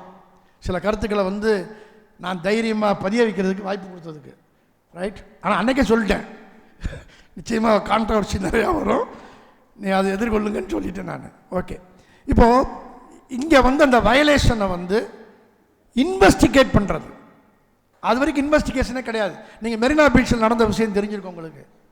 மெரினா பீச்சில் என்ன நடந்துச்சு? எல்லாரும் சேர்ந்து ஜல்லிக்கட்டுக்காக போராடினாங்க. தடை செய்யப்பட்ட விஷயம். ஆனால் தமிழர்களுடைய உரிமை, தமிழர்களுடைய கலாச்சாரம், அந்த உரிமை மறுக்கப்படுது வேற ஒரு நேமில். நீ வந்து இப்போ மாடுன்னா இப்படி தான், இது வந்து தெய்வம், இதை வந்து இப்படி பார்க்கக்கூடாது, அப்படி பார்க்கக்கூடாது, விளையாட்டு பொருளாக பார்க்கக்கூடாது, அதுக்கு துன்பம் அடையுது. மனுஷனை பற்றி கவலைப்பட மாட்டான். மனுஷன் வந்து பசியால் செத்துக்கிட்டு இருக்கான். இந்த சோமாலியாவில் வந்து பல உயிர் வந்து குழந்தைகள் வந்து சாகுது. என்னன்னா, they are dying only because of the starvation. சாப்பாடு இல்லாமல் சாகுறாங்களே ஒழிய நோய் வந்து சாகிறது இல்லை, பசி பட்டினியில் சாகுறாங்க. அதுக்கு இறக்கம் காட்டுறதுக்கு ஆள் இல்லை. அதை விமர்சனம் பண்ணுறாரு நம்ம யூஎஸ் பிரசிடெண்ட்டு. பசி பட்டினியில் சாகிறவங்களை பார்த்து எனக்கு அருவருப்பாக இருக்குங்கிறாரு, ரைட். அப்படி சொல்கிறவர் அந்த அவங்கள வந்து தூக்கி பிடிக்கணும்னு இல்லை, ரைட். இப்போ என்ன பாயிண்டில் பேசிகிட்டு இருந்தோம்? ஜெய்பீமில், ரைட். இப்போ இன்வெஸ்டிகேஷன், ரைட். அந்த 3 role, protecting, promoting and investigating. தீர விசாரிக்கலாம்னு அர்த்தம். அந்த மெரினா பீச்சில் நடந்த விஷயத்தில் என்ன பண்ணாங்கன்னா, ஜெயிச்சிட்டாங்க, உரிமையை மீட்டெடுத்தாச்சு. ஆனால் உரிமையை மீட்டெடுக்கிற வரைக்கும் நடந்த போராட்டத்தில் போலீஸ்காரன் பட்ட துன்பம் இருக்குது பார்த்தீங்களா, நைட்டும் பகலுமா. ஏன்னா விடிய விடியெல்லாம் நடக்கும் அந்த போராட்டம். அப்போ அவனுக்கு எவ்வளோ பெரிய டார்ச்சராக இருக்கும். அவன் ஸ்டேஷனுக்கு போனவுடனே, போலீஸ்காரன் போனவுடனே அங்கே இருக்க உதயரதிகாரெலாம் விரட்டுவாங்க. தூக்கம் இல்லாமல் வந்து பூரா சேர்ந்து அவனுக்கு டென்ஷன் ஆகிக்கிச்சு. கடைசியில் ஜெயித்த பிறகு, கோரிக்கைகள்லாம் வென்ற பிறகு, கலையிறதுக்கு முன்னாடி என்ன பண்ணிட்டான், மீனை சும்மா விடக்கூடாதுன்னு சொல்லி ஒரு லத்தி சார்ஜ் அப்படின்னு சொல்லி அடித்து பைக்கு கீக்கு எங்கெங்கே தெருக்குள்ளே நின்றுச்சோம், இதெல்லாம் நம்ம பார்த்தோம். அடித்து நொறுக்கி சம்மந்தப்பட்டவங்க சம்மந்தப்படாதவங்க நிறையா பேர், அதுக்கு சம்மந்தம் இல்லாதவங்களாம் அடி வாங்கி சேர்த்தான். அதுக்கு ஹியூமன் ரைட்ஸ் கமிஷன் வந்து சூமோட்டோன்னு தெரியுமா? யாரும் போய் ரிட் பெட்டிஷன் கொடுக்கணும்னு அவசியம் இல்லை, யாரும் போய் கேஸை வந்து ஃபைல் பண்ணணும்னு அவசியம் இல்லை. தானாக முன் வந்து கோர்ட்டே அதில் சம்மந்தப்படும். அப்படி நேஷனல் ஹியூமன் ரைட்ஸ் கமிஷன் வந்து தானாக முன் வந்து இந்த வழக்கை எடுத்து, இதில் மனித உரிமை மீறல் நிறையா இருக்குது, அதை அப்புறம் விசாரிக்கணும், விசாரித்து ஜட்ஜ்மெண்ட் கொடுக்கணும் அப்படின்னு ரெக்கமெண்ட் பண்ணாங்க. கமிஷனுக்கு இன்வெஸ்டிகேட் பண்ணுறதுக்கு மட்டும்தான் பவர் இருக்க ஒழிய action to be taken only by the government recommend பண்ணிடுவாங்க. அப்படி சில போலீஸ் அஃபீஷியல்ஸ் வந்து ஹை ஹேண்டடாக பிஹேவ் பண்ணியிருக்காங்கன்னு சொல்லி ரெக்கமெண்ட் பண்ணி, அந்த ரெக்கமெண்டேஷன் அடிப்படையில், ஜட்ஜ்மெண்ட் அடிப்படையில் தண்டனை கிடச்சது சில போலீஸ் அஃபீஷியலுக்கு. அதே போல் தான் மடப்புறம் 2 டிஎஸ்பியோ என்னமோ சஸ்பெண்ட் ஆகியிருக்காங்க திருப்புவனம் போலீஸ் ஸ்டேஷன்லேருந்து. இது என்ன, கிட்டத்தட்ட அதே தான். நிக்கிதாவுக்கும் திண்டுக்கலுக்கு தொடர்பு இருக்குது. நிக்கிதாவா இல்லை, இந்த மாதிரி பேர் நிக்கிதா தான். ஒரு college professor, MM government arts காலேஜில் ப்ரொஃபஸர். இந்த நகையை தொலைச்சது இந்த அம்மா நிக்கிதான்னு ஒரு ப்ரொஃபஸரு. அவங்க வந்து அவங்க அம்மா ஏதோ நகையை கொண்டு வந்தாங்க, கோயிலுக்கு வந்தாங்க, தொலைச்சிட்டாங்க. யார் மேலே சந்தேகம் இருக்குன்னா இவர் மேலே தான் சந்தேகம், அஜித்குமார் மேலே தான் சந்தேகம் அப்படின்னு இந்த அஜித்குமாரை போட்டு வெளுன்னு வெளுத்து ஒத்துக்க வைக்கிறதுக்காண்டி போலீஸ் கஸ்டடியிலேயே செத்து போயிட்டான். ஹியூமன் ரைட்ஸ் கமிஷன் உள்ளே வந்துச்சு, வயலேஷன் ஆஃப் த ஹியூமன் ரைட்ஸ்னு சூமோட்டோவா. அதுக்கு முன்னாடியே கவர்மெண்ட் வந்து என்ன பண்ணிடுச்சு, டிஎம்கே கவர்மெண்ட்டுக்கு அகெயின்ஸ்டாக ரொம்ப முக்கியமான பிள்ளைகளாக வெளியே வந்துட்டாங்க. அதாவது விலங்குக்கு மட்டும் பாசம் காட்டுறவங்கெல்லாம் மனுஷனுக்கு பாசம் காட்ட மாட்டாங்க, விலங்குக்கு பாசம் காட்டுறவங்க பூரா தபார்னு வெளியே வந்து நிக்கிதாவையும் காப்பாற்றணும், அதே நேரத்தில் இந்த கேஸ் மூலமாக திமுகவையும் கார்னர் பண்ணணும், ரூலிங் பார்ட்டியும் கார்னர் பண்ணணும்னு சொல்லி கார்னர் பண்ணுறதுக்காக எல்லாம் வெளியே வந்தாங்க. டபார்னு ஸ்டாலின் என்ன பண்ணார், தூக்கி சிபிஐ கையில் கொடுத்தாரு. இவன் கேட்காமையே நம்ம கூட அதை போய் விசாரிச்சுக்கிட்டு இருப்பானேன்னு சொல்லி சிபிஐட்ட ஒப்படைச்சிட்டாரு. சிபிஐட்ட ஒப்படைச்சாலும் சிபிஐட்ட ஒப்படைச்சா என்ன அர்த்தம், நான் இதில் வந்து எங்கள் போலீஸு இதை விசாரிக்காது, சிபிஐ விசாரிக்கட்டும், தப்பு பண்ணியிருந்தால் போலீஸ் மேலே நடவடிக்கை எடுக்கட்டும் அப்படின்னு. ஆனால் இருந்தாலும் கோர்ட் என்ன உத்தரவு போட்டுருச்சு, இது வந்து ஹியூமன் ரைட்ஸ் வயலேஷன் இருக்கனால ஹியூமன் ரைட்ஸ் கமிஷன் போகணும். நான் எதுக்கு சொல்ல வரேன்னா, இந்த ஹியூமன் ரைட்ஸ் கமிஷன் 93 வந்திருந்தாலும் கிட்டத்தட்ட 30 வருஷம் ஆயிடுச்சு, 32 வருஷம் ஆயிடுச்சு. அதை நம்ம சரியாக பயன்படுத்துகிறோமா? இந்த national human rights commission, state லெவலில் ஸ்டேட் ஹியூமன் ரைட்ஸ் கமிஷன் இருக்குது, மாநில மனித உரிமை ஆணையம் இருக்குது, தேசிய அளவில் தேசிய மனித உரிமை ஆணையம் இருக்குது. அதே போல் மாவட்ட லெவலில் இல்லை, ஆனால் மாவட்ட லெவலில் அவேர்னஸை க்ரியேட் பண்ணுறதுக்கு எவ்வளவோ என்ஜிஓஸ் இருக்காங்க, எவ்வளவோ அட்வொகேட்ஸ் இருக்காங்க இந்த ஹியூமன் ரைட்ஸ் பேசுகிறவங்க. அப்போது அவங்க மூலமாக அப்ரோச் பண்ணி அந்த ஆட்டிடியூடை வளர்த்துக்கணும். அந்த அவேர்னஸ் மட்டும் இருந்தால் பத்தாது, இதெல்லாம் இருக்குது, இந்த இதெல்லாம் வயலேட் பண்ணுறாங்க அப்படின்னு மட்டும் இருந்தால் பத்தாது. அந்த ஆட்டிடியூட் என்ன, மார்ட்டின் லூதர் கிங் சொன்னார். அதே அமெரிக்க தேசத்திலிருந்து கருப்பின போராளி, அவர் என்ன அவர் பேசினது இன்னைக்கு வந்து ஒரு iconic speech in the world. Martin Luther King ஜூனியர்னு சொல்லுவாங்க. அவருடைய ஸ்பீச் வந்து வேர்ல்டுலேயே ஒரு iconic speech. Starts with quote, என்னது அது, ஐ ஹாவ் அ ட்ரீம், எனக்கு ஒரு கனவு இருக்குது அப்படின்னு சொன்னார். அவர் என்ன கனவை சொல்கிறாருன்னா, கருப்பர் இனத்துக்காக போராடினவர் என்ன கனவு சொல்கிறாருன்னா, இந்த தேசத்தில் ஸ்லேவ்ஸ் சில்ட்ரனும் ஸ்லேவ் மாஸ்டர்ஸ் சில்ட்ரனும் ஒரே டேபிளில் உட்கார்ந்து உணவு அருந்துறத கண்ணால் பார்க்கணும் அப்படிங்கிற கனவு எனக்கு இருக்குது. எப்படியாப்பட்ட கனவு? ஏன்னா கருப்பர்கள் போகிறான், இப்போ இல்லை, அவர் அமெரிக்க ஜனாதிபதி பேசுகிறாருன்னா அவர் ஆதங்கத்தில் பேசுகிறாரு, முடியாமல் போனனால பேசுகிறார். நம்ம மோடி பேசுகிற மாதிரி ஒரு லெவலுக்கு மேலே போயிடுச்சுல்ல, கையை விட்டு போயிடுச்சு, ஆதங்கம்தான், ஆதங்கத்தில் வளர்றது. ஆனால் இவர் வந்து நம்ம என்ன டக்குன்னு லட்சுமி பிரியா சிரிச்சிட்டு இருக்கிற பார்த்தாலும் மறந்து போச்சு எனக்கு. மார்ட்டின் லூதர் கிங் வந்து ஐ ஹாவ் அ ட்ரீம்னு சொல்லி அந்த கருப்பர் இனத்தை சேர்ந்த, ஆனால் அவங்க எப்படி வச்சுருப்பாங்கன்னா, கருப்பர்களை வேலைக்கு வச்சுக்குவாங்க, ஸ்லேவ்ஸ் தான் வச்சுக்குவாங்க. ஒரு நாயை வளர்க்குறப்ப நாய்க்கு நிறைய ஃபுட்டு கொடுப்பாங்க. அந்த நாய்க்கு கொடுக்குற ஃபுட் அளவுக்கு கூட அந்த பிளாக் மேனோ விமனோ, இது பூரா நான் வந்து சொல்கிறது கதை இல்லைங்க, எல்லாம் நிஜம், உண்மையிலேயே அமெரிக்காவில் நடந்த விஷயம். வீட்டுக்கு 2 பேரை வச்சுருந்தா வேலைக்கார மாதிரி சர்வெண்ட், அவர் வந்து மாஸ்டர். யார், என்ன மாஸ்டர்? அவனே சொல்லிக்குவான், நீ எங்கே இருக்கன்னா, ஐ ஆம் அ ஸ்லேவ். இந்த யாராவது ஒரு பேரை சொல்லி அவர் வீட்டில் நான் ஸ்லேவ். எப்படி ஒரு டாக் வந்து ஒரு வீட்டில் வந்து பெட்டாக இருக்கும், அது பெட்டு, இவர் வந்து ஸ்லேவ். அப்போ விலங்குக்கு விட மட்டமான முறையில் நடத்திட்டு இருந்தப்போ தான் அவர் இந்த கனவை காணி வாஷிங்டன் வரைக்கும் மார்ச் போகிறாரு. அந்த மார்ச் போகிறதுக்கு முன்னாடி பேசின பேச்சு ஐகானிக் ஸ்பீச். அதில் சொல்கிற விஷயந்தான், கருப்பர் இனத்தை சார்ந்த அந்த அடிமைகளினுடைய குழந்தைகளும் வெள்ளை இனத்தை சார்ந்த ஸ்லேவ் மாஸ்டர்ஸ், ஸ்லேவ் சூப்பராக மாஸ்டராக இருக்கவர், அந்த வெள்ளை இனத்தை சேர்ந்த ஸ்லேவ் மாஸ்டர்ஸ் குழந்தைகளும் 2 குழந்தைகளும் ஒரே டேபிளில் உட்காந்து ஒன்றா சாப்பிட்றத பார்க்குறது என்னுடைய கனவுன்னு சொன்னார். அந்த கனவு நடந்துருச்சு. இன்றைக்கி வந்து எவ்வளவோ மில்லியனர்ஸ் இருக்காங்க, பிளாக் பீப்புள் அமெரிக்காவில், வெல்த்தி பீப்புள் இருக்காங்க. அந்த கனவு நடந்துருச்சு, அவர் கண்ட கனவு பழிச்சிருக்கு. அதுபோல தான் அங்கங்கே 1-2 இருக்கும். இருந்தாலும் நேரம் இருக்கா மூர்த்தி?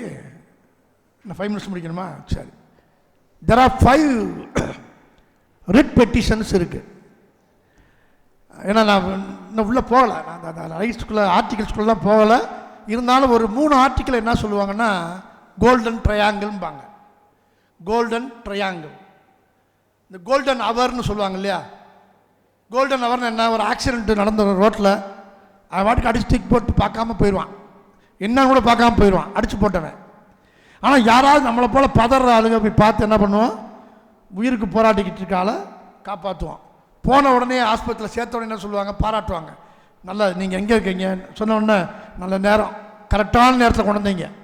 அதை என்ன சொல்லுவோம், கோல்டன் ஹவர்னு சொல்லுவோம். அந்த கோல்டன் ஹவரில் கொண்டு போய் அட்மிட் பண்ணால் அதை எஃப்ஐஆர் போடுவாங்க. யார் தூக்கிட்டு போனேன், எவன் போனான், பார்த்தா வச்சான்னு. இப்போல்லாம் அதெல்லாம் இப்போ நடக்காது. இப்போலாம் நீங்கள் ஏற்று கேட்கலாம், ஏய் நான் காப்பாற்றிருக்கேன் உயிரை, ஒரு உயிரை காப்பாற்றுறக்கா நான் கொண்டு போயிருக்கேன், கோல்டன் ஹவரில் கொண்டு போயிருக்கேன், நீ என்னையை கூப்பிட்டு விசாரணை அது அலைய வைக்கிறியா, அது எங்கடா இருக்குது சட்டம்னு இருந்துச்சு. இப்போ விசாரிக்க முடியாது. அவனை டிக்னிஃபைடாக ட்ரீட் பண்ணணும்னு சொல்லியிருக்கு. அவங்கள என்ன சொல்கிறாங்கன்னா சமட்டேரியன்ஸ், குட் சமட்டேரியன்ஸ்னு சட்டம் சொல்லுது. அப்படி யார் ஒருத்தர் பயப்படாதீங்க இருக்கான்னு சொல்ல வரேன். ஐயோ உங்கள் வீட்டிலே சொல்லி அனுப்புவாங்க, நீ போயினியா வந்தியான்னு இருக்கணும், ஏதாவது ஒன்று நடந்துச்சுன்னா நீ போய் காப்பாற்ற போகிறேன்னு போய் மாட்டிக்காத, காப்பாற்ற போகிறேன்னு யார்ட்ட மாட்டிக்குவோம், போலீஸ் விசாரணை அது மாட்டிக்காதம்பாங்க. அது இப்போ கிடையாது, சட்டத்தில் மாற்றம் வந்துருச்சு. அவங்களுக்கு பாராட்டுகள் உண்டு. குட் சமட்டேரியன்ஸ் அந்த கோல்டன் ஹவரில் காப்பாற்றினாங்கன்னு சொல்லுவேன். அதுபோல் ஒரு 3 ஆர்டிக்கல் இருக்குது. Article 14, article 19, article 21. எல்லோரும் தயவுசெய்து அது படிங்க. இந்த ஹியூமன் ரைட்ஸ் கிளப் மெம்பர்ஸ் என்ன ஆர்டிக்கல் 19, ஆர்டிக்கல் 21 என்ன, ஆர்டிக்கல் 19 நான் சொல்ல மாட்டேன், நீங்கள் படிங்க. ஒரு 2 ஆர்டிக்கல் இந்தியன் சிட்டிசனுக்கு மட்டும்தான் பொருந்தும். ஒரு ஆர்டிக்கல் இந்த ஃப்ரீடம் சொல்லியிருக்கு இல்லையா, சுதந்திரம்னு. அந்த ஃப்ரீடம்ங்கிறது 6 ஃப்ரீடம் இருக்குது. இந்த 6 ஃப்ரீடம்ங்கிறது யாருக்கு பொருந்தோம்னா சிட்டிசனுக்கு மட்டும் பொருந்தும். ஆனால் மீதி 2 ஆர்டிக்கல் எனிபடி, எனி சிட்டிசன். அதனால தான் அந்த ஆர்டிக்கல் 21 ஆரம்பிக்கும் போது எப்படி ஆரம்பிக்கும்னா, no person shall be deprived of his rights of personal liberty and personal life except according to the procedure established by law. நான் சொன்னது டெஃபனிஷன் ஆஃப் ஆர்டிக்கல் 21. ஆர்டிக்கல் 21 என்ன சொல்லுது, நோ பர்சன். நோ பர்சன்னாக என்ன ஆயிடுச்சு, அது இந்தியனுக்கு மட்டும் இல்லை, யாராக இருந்தாலும் சரி என்ன பண்ண முடியாது.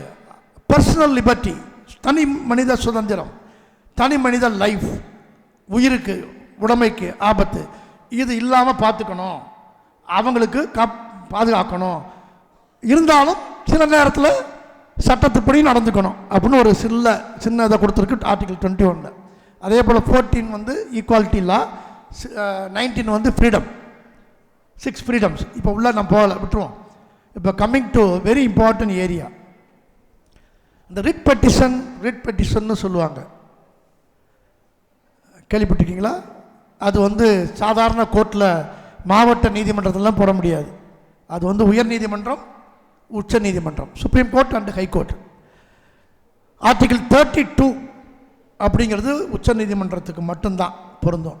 அதுவும் ஃபண்டமெண்டல் ரைட்ஸு, அடிப்படை உரிமையை ஏதாவது ஒரு வகையில் பாதிச்சிருக்குன்னா அந்த பாதிக்கப்பட்டவர் அந்த விஷயத்தை கொண்டு போய் கோர்ட்டில் ஃபைல் பண்ணி ரிட் போடலாம். அதே போல் ஹைகோர்ட்டுக்கு போனோம்னா fundamental right plus any other right, அடிப்படை உரிமையாக இருந்தாலும் சரி, வேறு ஏதாவது உரிமையாக இருந்தாலும் சரி, அது மறுக்கப்பட்டிருக்கு, அநீதி இழைக்கப்பட்டிருக்குன்னா கோர்ட்டுக்கு போகலாம். அது ஆர்டிகிள் 226. அது ஹைகோர்ட்டுக்கு போகிறது. 2 ரிட் பெட்டிஷன் எதுக்காக போகிறாங்க, ரெமடி, பாதிக்கப்பட்டவருக்கு ஒரு ரெமடிக்காண்டி போகிறாங்க. அந்த ரெமடி கொடுக்கறதுக்கு நீதிமன்றத்துக்கு அதிகாரம் இருக்கான இருக்குது. அந்த ரெமடியை விசாரித்து கொடுப்பாங்கன்னு வச்சுக்கோங்க ரிட் பெட்டிஷன் மூலமாக. Article 32 and article 226, high court, supreme court. அந்த ரிட்டில் ஒரு 5 வகை இருக்குது. அந்த அவர் 5 நிமிஷம் சொன்னனால நான் அதை மட்டும் எடுத்துக்கிறேன். அந்த 5 வகை ஒன்று நீங்கள் எல்லாரும் ஃபெமிலியராக கேள்விப்பட்ட விஷயந்தான், writ of habeas corpus. Habeas corpus, habeas கார்பஸ்னாக்க, கார்பஸ்னால் உடம்பு, அது என்ன தமிழில் என்ன சொல்லுவாங்கன்னா ஆள் குணர் மனுன்னு சொல்லுவாங்க. ஆளை ப்ரொடியூஸ் பண்ணுறது, கோர்ட்டில் காணாமல் சொல்லி தேடுறாங்க, வீட்டில் எங்கேயோ போனவர், எங்கே இருப்பார் அவர், போலீஸ் கஸ்டடியில் எங்கிட்டாவது 24 ஹவர்ஸில் கொண்டு போய் மேஜிஸ்ட்ரேட்டை ஒப்படைக்கணும், 24 ஹவர்ஸுக்கு முன்னாடி. ஆனால் அது செய்யாமல் என்ன பண்ணுவாங்க, போலீஸ் கஸ்டடியில் வச்சு எப்படியாவது எழுதி வாங்கி எனக்கு தேவைப்படணும். செல்லாது, அதெல்லாம் செல்லாது. எழுதி வாங்கினாலும் செல்லாது, சொல்ல வச்சாலும் செல்லாது, எதுவும் செல்லாது. இருந்தாலும் ஏதாவது ஒரு வகையில் டார்ச்சர் பண்ணி ஒரு கேஸுக்கு வலிமை சேர்க்கறதுக்காக ஒத்துக்க வைக்கிறதுக்காண்டி பார்ப்பாங்க. அப்போது அவங்க ஃபேமிலியை சேர்ந்தவங்களோ நண்பர்களோ போடுற பெட்டிஷன் பேர் தான் ரிட் ஆஃப் ஹேபியஸ் கார்பஸ். வேறு யாரும் போட முடியாது, சம்பந்தம் இல்லாதவங்க போட முடியாது. அந்த குடும்பத்தை சார்ந்தவங்க எங்கள் கணவர் காணோம், கணவரை கோர்ட்டில் கொண்டு வந்து நிறுத்துங்க. இந்த கடமை யாருக்கு இருக்குது? கோர்ட்டு உத்தரவு போட்டுரும், கவர்மெண்ட்டு தான் கொண்டு வந்து நிப்பாட்டணும். எங்கே இருக்காருன்னு தேடி கண்டுபிடிச்சி போலீஸ் கஸ்டடியில் இருந்தால் போலீஸ் கஸ்டடியிலேருந்து கொண்டு வந்துடுவாங்க. போலீஸ் கஸ்டடியில் இருந்தாங்க தேடுறதுக்கு ஆள் போயிடும். இதை பூரா செஞ்சு கொண்டு வந்து நிப்பாட்டணும். இந்த உரிமை இருக்குது. வீட்டில் யாராவது காணோம், ஏதாவது ஒரு தப்பு நடந்து போச்சு அப்படின்னா ரிட் ஆஃப் ஹேபியஸ் கார்பஸ் போடலாம். அடுத்து ரிட் ஆஃப் மேண்டமஸ்ன்னு ஒன்று இருக்குது. நீங்கள் அரசு இருந்து ஒரு உத்தரவை எதிர்பார்த்துட்டு இருக்கீங்க. அந்த உத்தரவை வந்து அரசு செய்ய வேண்டிய வேலை அது செய்யாமல் இழுத்தடிச்சிருச்சு, அது மூலமாக பாதிக்கப்பட்டீங்கன்னா அந்த அரசை வந்து அதை செய்ய சொல்கிறதுக்காக கோர்ட் வந்து உத்தரவு போடும். அது ரிட் ஆஃப் மேண்டமஸ். அதே போல் இன்னொரு ரிட் இருக்குது, ரிட் ஆஃப் ப்ரொஹிபிஷன் ஒன்று இருக்குது. ஒரு விஷயத்தை வந்து ஒரு குவாசி கவர்மெண்ட்டோ அல்லது கோர்ட்டோ செய்யுதுன்னா, குவாசி கோர்ட்டோ அல்லது ஒரு கோர்ட்டோ செய்யுதுன்னா அதை செய்ய விடாமல் தடை பண்ணுறது ரிட் ஆஃப் ப்ரொஹிபிஷன். தடை பண்ணுறது ஸ்டேன்னு சொல்லுவாங்க. Writ of prohibition third. அடுத்து ரிட் ஆஃப் கோ வாரண்ட்டு. இந்த கோ வாரண்ட்டுனாக்க அதிகாரமே இல்லாமல் ஒரு பதவியில் உட்காந்து எடப்பாடி உட்காந்துருக்க மாதிரி வச்சுங்களேன், பொதுக்குழுவில் முடிவெடுத்ததுன்னு சொல்கிறாங்க. அது உண்மையான அதிகாரம் உள்ள பொதுக்குழுவா அல்லது அதிகாரமற்ற பொதுக்குழுவான்னு யாருக்கும் தெரியலை, இருக்கலாம். அது ஆனால் நிரூபிக்க வேண்டிய இடம் கோர்ட்டு. கேஸ் நடக்கனால சொல்கிறேன் நான், இல்லைன்னு சொல்ல மாட்டேன். அவருடைய பொசிஷனை கேள்வி கேட்டிருக்காங்க. எடப்பாடியுடைய பொதுச்செயலாளர் பதவி உண்மையான நிரந்தர பொதுச்செயலாளரா, ஜெயலலிதா தான் நிரந்தர பொதுச்செயலாளர்னு சொல்லிட்டு இருந்தது, இவர் எப்படி சொல்கிறாரு பொதுச்செயலாளர்னு சொல்லி. ஆனால் அவர் என்ன சொல்கிறாரு, பொதுக்குழுவை தேர்ந்தெடுத்துன்னு சொல்கிறாரு. நான்லாம் அந்த கட்சியில் இருந்தவன். அந்த காலத்தில் எம்ஜிஆர் என்ன எழுதி வச்சுட்டு போனாருன்னா, எல்லா தொண்டர்களுமாக சேர்ந்து பொதுச் செயலாளர் தேர்ந்தெடுக்கணும்னு சொன்னார். நான் சொல்கிறது இல்லைன்னா ஓப்பனாக நான் பேச மாட்டேன். நான் ஓப்பனாக பேசுகிறேன்னா அதில் விஷயம் இருக்குது, இதுக்கு வழக்கிலையும் இருக்குது அவருடைய பொசிஷன். இது போல் யாராவது வந்து அதுக்கு என்ன சொல்லணும்னா, சரியான இங்கிலீஷ் வார்த்தை வந்து அசர்பேஷன்பாங்க.